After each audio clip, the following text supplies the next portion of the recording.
Good morning. My name is AbbyStein. I am a Jewish trans woman and a rabbi.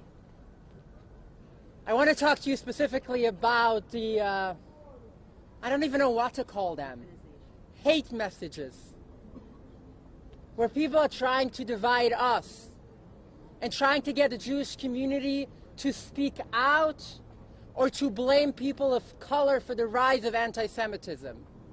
The rise of anti-Semitism here in New York, for me, is as personal as it gets.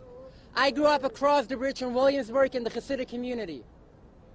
When people say that our Hasidic and Orthodox brothers and sisters are under attack, that is not a metaphor to me, that is literal.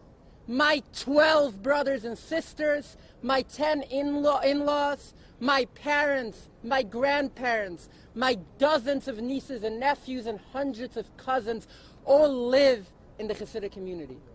In 2011, I worked at Rabbi Rottenberg's school, the rabbi at whose house the stabbing happened in Rockland County. My son lives in the Hasidic community in Monsey. And I am here to tell you that bail reform isn't just not getting in our way, it's the only thing that we can do right now to ensure that the non-stop incarceration of our siblings of color does not get in the way and does not make anti-Semitism even worse. We have heard already so much from the public advocate and from others on why we needed this bail reform. In Judaism, we have a concept of tzedek, tzedek tirdov. Justice, justice you shall pursue. But the next two words of that verse is what people miss, which is lema'an techya, for that you shall live. Our message isn't just that we pursue justice blindly, because blind justice, we know what happened to that. When that building says up there that we want equal and exact justice, I'm sorry to say, but that's a lie. We don't have that. He's right. My grandfather is a Holocaust survivor. So are 3 of my other grandparents. So were 16 of my direct ancestors. And so were 19 that were killed. My grandfather used to tell me, and he lived in Ukraine before the war, and even before the Nazis made their way into Ukraine, there was a rise of anti-Semitism. For someone who knows history, Ukrainians were never part of the ideological anti-Semitism of the Aryan race or any of that. What happened was that the white supremacy of the Nazi Party created an environment in which people of all different persuasions suddenly felt that it's okay to act on their hate. Right. That is what we're seeing. Right.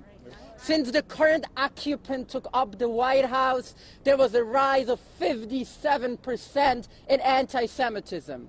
No, not all of them were white. No, not all of them were white nationalists. But they created an environment where that was okay. They created an environment where people felt that they don't have to work on their hate because the government is not listening to them anyway. The only way that we can push back is by having community conversations. I'm here today with JFREJ, Youth for Racial and Economic Justice, for 2 years and for more than that. People like Rabbi Barrett and other people through JFREJ have been working to make sure that the Jewish community's message is clear. Keeping people locked for as long as you can because of money isn't helping. Jails isn't helping. The United States has the highest rate of incarcerated people per capita, and we have far from the lowest crime rates because they are not just not helping, they are making it worse. Right. That's right. The only way I as a Jew am going to feel safer in the city, the only way that my Orthodox siblings and family, the only way that my son living in a Hasidic community is going to feel safer is if we continue to work on justice reform. If we continue to make sure that we have conversations, that people of color know that we are standing together with all of you, and that we will continue to fight, us as an organization, us as individuals, to make sure that our message is clear as Jews. What we need is more reform, not less. Thank you. Thank you.